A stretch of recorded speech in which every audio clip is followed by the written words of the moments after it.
Welcome back to the Deep Dive. This time we're taking a deep dive into global domination. Ooh, sounds intense. It is, but in a good way. Specifically for entrepreneurs, though. Okay, getting more specific. We were lucky enough to get an advance copy of Global Domination Oh, by nice. Eric Argyris. Oh, yeah, I've heard good things about it. Yeah, and this is coming straight from Bald and Bonkers Network Academy. Interesting. Now, those guys know a thing or two about business, right? Exactly. They're actually publishing the book, NAD. They run this whole online course platform, so they definitely have a lot of experience. So they're kind of like walking the walk, not just talking the talk. Yeah, and they're part of Bold and Bonkers Network LLC, so they've got that broader network too. That's cool. It adds a lot of credibility to the book. For sure. Ah, And speaking of, the book is officially hitting shelves, or I guess you could say e-readers, on January 28th, 2025. so just around the corner. Yeah, but we're giving you a sneak peek today, breaking down some of the key insights I like it. Get ahead of the game. to help you understand what it really takes to build a brand that's got that global influence. Global influence, that's the dream, right? It's a big dream. But global domination breaks it down in a way that feels achievable. Okay, I'm intrigued. So where do we start? What's the foundation? Well, the book starts by kind of redefining what global domination even means. That's interesting. I feel like it's a term we throw around a lot, but maybe don't fully understand. Exactly. And it's not just about, market share like you might think. So it's bigger than that. It's about creating a brand presence that really resonates with all sorts of different audiences across the globe. It's about connecting with people on a deeper level. Exactly. Like McDonald's. Think about them. They're recognized everywhere. Oh, yeah, they're everywhere. But they tweak their menus in different countries to match what people there actually like to eat. That's smart. It's like they're respecting local cultures while still maintaining their brand identity. That's global domination in action. Subtle, but effective. And speaking of adapting, the book digs into how entrepreneurs can leverage technology. Ah, technology. It's like the key to everything these days. It really is. But here's the thing. It's not just about, efficiency or making things faster. So it's about more than just automating tasks. Way more. Technology is crucial for gathering data on global consumer behavior. Ooh, data. That's gold. It is, because it lets entrepreneurs adapt their strategies really quickly in a world that's always changing. So you need to be able to make decisions on the fly based on what the data is telling you. Yeah, it's about being agile, responsive. Like a chameleon, changing colors to blend in. Exactly. And think about e-commerce platforms like Shopify. I use Shopify. It's amazing. They allow even like small businesses to sell to a global audience. And that's global domination right there, making your product available to anyone, anywhere. And then you add AI and automation to the mix. Things are getting futuristic. They are. But it's about making things easier, streamlining those operations, reaching even bigger audiences. So technology is like the wind beneath your wings, helping you soar to new heights. Exactly. But of course, going global, it's not just about technology. There's politics and economics to consider too. Right, the real world stuff. Yeah. The book really stresses understanding trade agreements and how they can be such a huge advantage. Oh yeah, trade agreements can make or break a business, can't they? They can, because they lower costs and open up new markets. Yeah. Imagine being able to sell your product across like a whole continent without tons of barriers. Make a free pass to expand your reach. It is. But then there's tariffs to think about too. Ugh, tariffs. Those pesky taxes can be a real pain. They can. But global domination talks about how smart entrepreneurs, they find ways to work around them to minimize their impact. It's like playing a game of strategy, trying to outmaneuver those obstacles. Yeah. And economic stability. That's another piece of the puzzle. Oh yeah, you don't want to launch in a market that's crashing. Exactly. You want to find a market that's booming, that's ready for your product. That's where the real magic happens. It is. But even with, perfect timing and a great product, there's one element that people tend to overlook on the path to global domination. Okay, I'm listening. What's the secret ingredient? It's cultural sensitivity. Ah, so it's not just about the numbers and the logistics? Nope. It's about understanding people. Because misunderstandings, those can completely derail your global ambitions. So what, you're saying a marketing campaign that works in one country could be a total flop in another? Worse, it could be offensive. The book actually gives some pretty powerful examples of that happening. Yikes. So tailoring your message to the specific cultural context is essential. It is. And it's not just about marketing. Think about leadership, leading a global team. Yeah, you need someone who can navigate all those cultural differences. Exactly. Someone who gets it, who can bridge those gaps and create a team environment where everyone feels respected and valued. Sounds like a tall order, finding a leader like that. It is, but the book lays out some of the characteristics of successful global leaders, so it gives you something to aim for. Okay, so what are we looking for in a global leader? What makes them tick? Well, adaptability is huge. The world changes fast, and these leaders have to be able to pivot their strategies on a dime. So they can't be stuck in their ways, they've got to be flexible. Exactly. They have to be comfortable with uncertainty and ready to embrace change. Like riding a wave, you got to go with the flow. And along with adaptability, they need that cultural sensitivity we were talking about. Yeah, that seems like a non-negotiable. It really is. Imagine a leader who can inspire a team in Tokyo just as effectively as they can in London. That's a master of global domination. That's someone who can connect with people on a human level, regardless of their background. That's powerful. It is. And of course, you need excellent communication. I mean, keeping everyone on the same page across time zones, languages, that's tough. It's like a logistical puzzle, but with words. It is. But when you get it right, it's magic. So we're talking clear, concise, and culturally sensitive communication. It's a trifecta. Couldn't have said it better myself. Now, I'm curious about the digital side of things. How does digital marketing fit into all of this? Oh, that's a whole other layer of global domination. That's what we'll be covering in part 2. Exactly. All right, so let's dive into the digital side of things. Let's do it. I mean, you can't talk about global domination in the 21st century without talking about digital marketing. Nope, it's the playing field these days. It really is. It's how you reach a global audience, how you build those connections. And Global Domination has some really insightful stuff on this. Oh, yeah. For example, they talk about how companies use different languages on their social media to target specific regions. Well, that's so smart. Right. It shows you're actually putting in the effort to connect with people on their own terms. Like, you're not just blasting out the same message to everyone and hoping it sticks. Exactly. You're being thoughtful. You're showing respect. And that goes a long way, especially in a global context. Huge. And then there's content marketing, which is a whole other beast. Content marketing. I feel like everyone's talking about that these days. For good reason. It's powerful. But here's the thing. A story that really resonates in the US might totally fall flat in India. Right. It's all about cultural context. Always. So again, tailoring is key. Whether it's blog posts, videos, social media updates, it all comes down to relevance. It's got to resonate with the audience, or else what's the point? Exactly. And speaking of resonating with today's consumer, let's talk about something that Global Domination really emphasizes: sustainable business practices. Okay, sustainability. That's more than just a trend these days, isn't it? Way more. It's a fundamental shift in how people are buying things. It seems like consumers are more socially and environmentally conscious than ever before. They are, and they want to support businesses that share their values. So it's not just about the product anymore, it's about the values behind the product. Exactly. And Global Domination makes a really compelling argument that sustainable practices aren't just good for the planet, they're good for business. So it's like doing good is good for business. Right, because they build a positive global reputation, which is priceless. It's like, would you rather buy from a company that cares about the planet or one that doesn't? Tough choice, right? Most people would choose the company that's making a positive impact. Yeah, I know I would.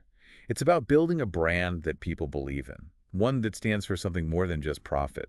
It's about the long game, building trust, building loyalty. And that's what really resonates with people, especially in today's world. No doubt. And all this talk about global domination and sustainability, it's making me think about the legal side of things, too. Yeah, the legal stuff, that's a whole other can of worms. Totally. Navigating international business law, that's a complex beast. It is. It's easy to overlook, but it's so important when you're operating in multiple countries. Critical, yeah. The book stresses understanding, like really understanding foreign market regulations. It makes sense. Each country has its own set of rules, right? Absolutely. From product standards to import-export restrictions, labor laws, tax obligations, it's a lot to keep track of. It's like, how do you even keep up with all of that? Well, that's where the book gets really practical. Okay, I'm listening. What's the secret? It stresses the importance of meticulous market research. So do your homework, basically. Yeah, but it's more than just like skimming a few articles online. You need to understand the specific regulations of each country you're targeting, and those regulations can change Oh, man. So it's not a one-time thing. You got to stay on top of it. constantly because regulations evolve. Political shifts, economic changes, even social movements, it can all impact those regulations. So you need to be informed and be ready to adapt. Always. That's why the book recommends actually engaging legal experts. Okay, so bring in the professionals. Yeah, specialists in international business law, they can guide you, make sure you're in compliance. It's an investment, but it's probably worth it in the long run. Definitely. It's about minimizing risk, protecting your business. And you know what else is interesting? Cultural sensitivity plays a role here too. Legal systems, they're often shaped by cultural norms. Right. So what might be considered acceptable in one country could be totally taboo in another. Exactly. It's about respecting those differences and Yeah. adapting your approach. And another area where this is super important is intellectual property rights, Oh yeah, trademarks, patents, copyrights, that stuff's essential. especially in a global market where ideas can be copied so easily. Exactly. You gotta protect your innovations, otherwise someone else will profit from them. So it's back to research again, Yeah. understanding those specific requirements of each market. Yep. And the book recommends working with legal pros who specialize in international intellectual property law. So it's all about finding the right experts, the people who really know their stuff. They're the ones who can help you navigate those complexities and make sure your creations are protected. It's about safeguarding your future, your brand's future. Exactly. It's an ongoing process, but it's crucial. Okay, so we've got the legal side, we've got cultural sensitivity. What about the actual, nuts and bolts of operating in multiple countries? You're talking about compliance with local regulations, not just understanding the laws, but actually following them. Right. Putting it into practice. Exactly. And this goes beyond taxes and labor laws. It's environmental regulations, data protection, everything. It sounds overwhelming. It can be. But global domination really drives home the point that compliance isn't optional. It's a fundamental requirement for doing business globally. So it's not just about avoiding penalties, it's about something bigger. It is. It's about building trust with your customers, your partners, your local communities. It's about being a responsible global citizen. That's it. And that's more important than ever in today's world. So how does the book suggest entrepreneurs approach compliance? It seems like a huge undertaking. It starts with building a solid compliance strategy, one that covers local laws and any international standards that apply. So it's like a master plan for compliance. Right. And you need a system to keep track of any changes in regulations because, as we said, they're always changing. So it's a living document, constantly evolving. Exactly.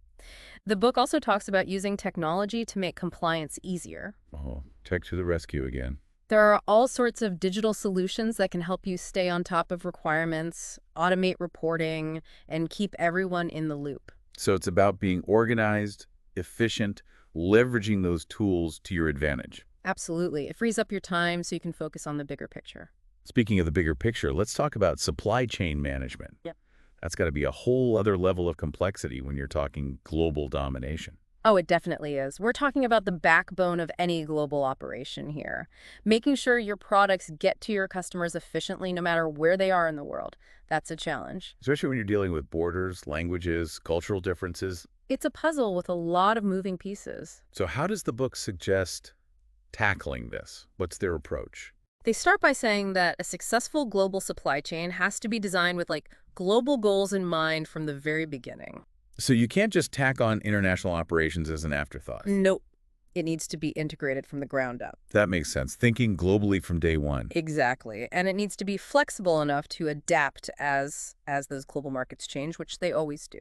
So adaptable, agile, responsive, all those buzzwords. But they're buzzwords for a reason. They're important. They are. Okay, so what else?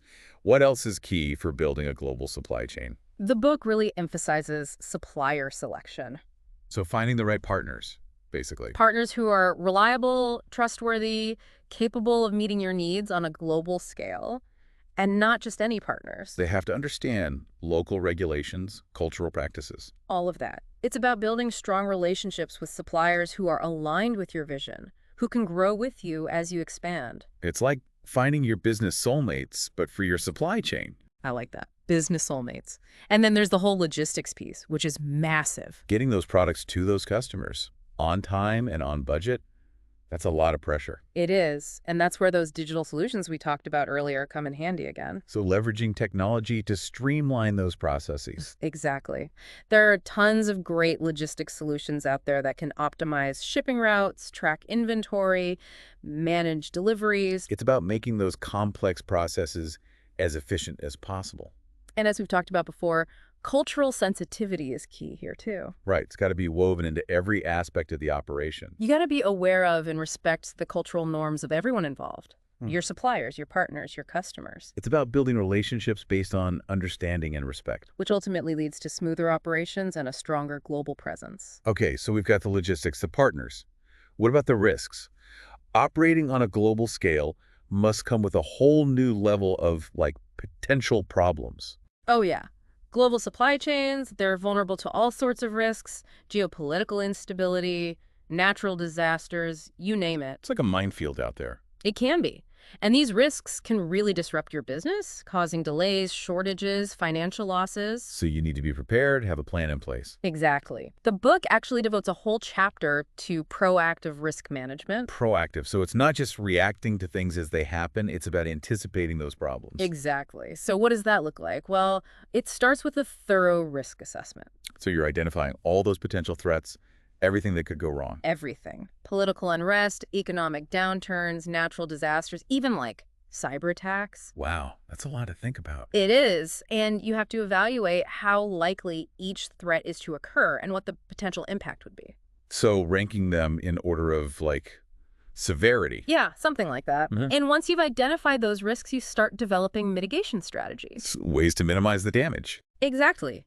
This might involve diversifying your supplier base so you're not relying on just one source. Having a backup plan, basically. Multiple backup plans. It's about building a resilient supply chain that can weather the storms. Okay, so it's all about planning, preparation, and having those backup plans in place. And guess what? Technology can help with that too. Of course, it always comes back to technology. It does, because there are some amazing tools out there that can help you identify, monitor, and respond to potential risks. So you're talking about things like systems that track global events, monitor weather patterns. All of that. And some can even predict potential disruptions. Wow, it's like having a crystal ball for your supply chain. Kind of. It's about using technology to gain those valuable insights and make informed decisions. So you're not just flying blind, hoping for the best. No, you're using data and technology to your advantage. And the book also talks about fostering a culture of risk awareness within your organization. Yes, it's not just about having the right systems in place. It's about having the right mindset. It's about creating an environment where people feel comfortable speaking up if they see a potential problem. And where everyone understands the importance of risk management. So it's a team effort, everyone working together to protect the supply chain. Exactly. And you know what else is a team effort? What's that? Building those strategic alliances and partnerships that are so crucial for global domination. Oh, partnerships. That's where the real magic happens. It is. Because when you partner with the right people, you can achieve so much more together. It's like the whole is greater than the sum of its parts. And that's especially true when you're talking about global expansion. Partnering with local firms, that can give you a huge advantage when you're entering a new market. Right, because they already have the knowledge, the connections, the understanding of the local culture. Exactly. They can help you navigate those complexities, avoid those costly mistakes. It's like having a local guide to help you navigate the uncharted waters of a new market. I like that analogy. And as with any partnership, choosing the right partners is key. So what should entrepreneurs be looking for in a potential partner? Global domination stresses finding partners who are aligned with your values, who share your goals, and who have a proven track record of success. So you're not just jumping into bed with anyone, you're being strategic. Absolutely. And once you've found the right partners, investing in those relationships is crucial. So it's about communication, trust, mutual respect. All of that. And of course, cultural sensitivity plays a huge role here too. We keep coming back to that, but it's clearly a recurring theme in global domination. It's the foundation of any successful global operation. So it's not just about understanding the market, the regulations, it's about understanding the people. Exactly. And that's what ultimately leads to sustainable success, which brings us to the final piece of the puzzle, sustainability. Right. It's not just a trend, it's a core value. It's a philosophy that needs to be woven into every aspect of your business, especially if you're aiming for global domination. Because in today's world, consumers are demanding it. They are. And if you want to build a successful global brand, you need to be taking sustainability seriously. So how do we do that? Where do we even start? So we've talked about why sustainability is so important, but now I'm really curious about the how. Yeah, the how is where it gets tricky. It is going from, these big ideas to actually putting them into practice, especially on a global scale. Exactly. That feels daunting. It can be, but Global Domination actually offers a lot of practical guidance, breaking it down into manageable steps. Okay, I like the sound of that. Manageable steps. Yeah, so they suggest starting with a thorough assessment of your current operations. So kind of like taking inventory of where you're at right now? Yeah, but it's more than just inventory. It's like a sustainability audit. You look at your supply chain, your energy use, waste management, all of it. So you get a really clear picture of your impact. Yeah, your impact on the planet, basically.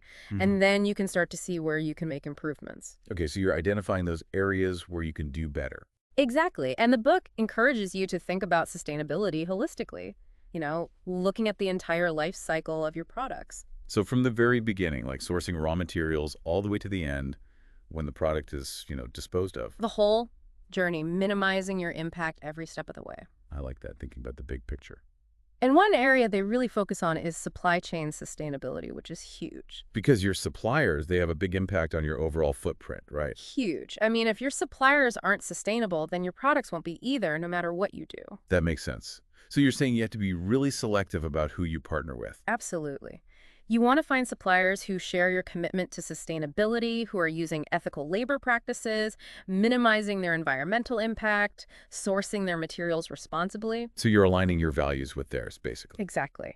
And the book also talks about looking for suppliers who are certified by reputable third-party organizations like Fair Trade or the Forest Stewardship Council. Oh, okay, so those certifications add another layer of credibility. They do. It's a way to ensure that they're actually meeting those standards, not just saying they are. So you're not just taking their word for it, you've got that third-party verification. Exactly. And the book also encourages entrepreneurs to, don't be afraid to ask those tough questions. So you're really vetting your suppliers, making sure they're the real deal. Yeah, you have a right to know where your products are coming from and how they're being made. Transparency is key. It's about building trust, not just with your customers, but with your suppliers, too. Exactly. And the more you push your suppliers to improve their sustainability performance, the more impact you can have on the industry as a whole. So it's like a ripple effect, creating positive change. And that's powerful. Okay, so besides choosing the right suppliers, what else can entrepreneurs do to, make those supply chains more sustainable? What are some of the practical steps? Well, optimizing your logistics network is a big one. So basically, figuring out how to get your products from point A to point B in the most efficient way possible. Exactly. But with sustainability in mind. So finding the most efficient routes, the most fuel-efficient modes of transportation. Cutting down on unnecessary transportation, basically. Yeah, reducing those carbon emissions. And then there's packaging waste, which is a huge problem. So much packaging ends up in landfills. It's crazy. So the book talks about exploring alternatives like reusable packaging or biodegradable materials. So making those choices that are good for the planet and hopefully don't break the bank. Exactly. And that's a point the book really emphasizes. Sustainability doesn't have to be at odds with profitability. That's good to hear. I think there's this perception that, being sustainable means sacrificing profits. Yeah, but that's not necessarily true. In fact, sustainable practices can often lead to cost savings, like reducing energy use or minimizing waste. So you're saving money, A&D being more sustainable. Win-win. Exactly. And consumers are willing to pay more for sustainable products, so you can potentially increase your profits too. So you're attracting new customers. A&D, increasing your revenue. It's all starting to sound a lot less daunting. That's the beauty of it. Sustainability isn't just the right thing to do, it's the smart thing to do for your business. Okay, so we've talked about the theory, the strategies. Now I want to hear about some real-world examples. Are there companies out there that are doing this well, that are really walking the walk? Oh, absolutely. The book highlights several companies that are leading the way in sustainability. Okay, give me some names. Well, Patagonia is one that really stands out. They've been a pioneer in sustainability for decades. Patagonia, yeah, I know them. They make outdoor gear, right? Yeah. And they're known for using recycled materials, reducing their environmental footprint, advocating for environmental protection. So they're really committed. They're not just greenwashing. Nope, they're the real deal. And they've built a loyal following of customers who really appreciate their values. They've shown that you can be both profitable and purpose-driven.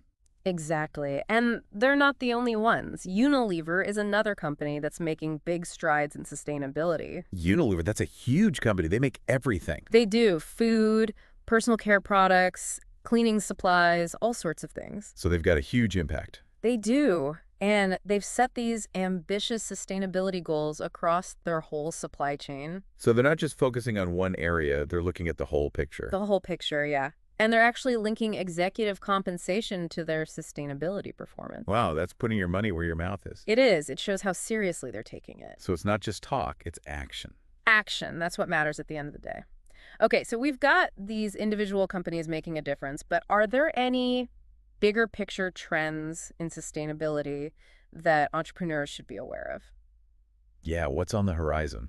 Well, one trend that's gaining a lot of momentum is the circular economy. The circular economy. I've heard that term, but I'm not sure I totally understand it. It's basically about moving away from that traditional linear model of, take, make, dispose. So it's not just about making things and then throwing them away when we're done with them. Exactly. The circular economy is about designing products and systems that are regenerative, that can be reused and recycled. So it's about closing the loop, keeping those materials in circulation. Exactly. And the book gives some great examples of companies that are embracing this, like Interface, the flooring company. What are they doing?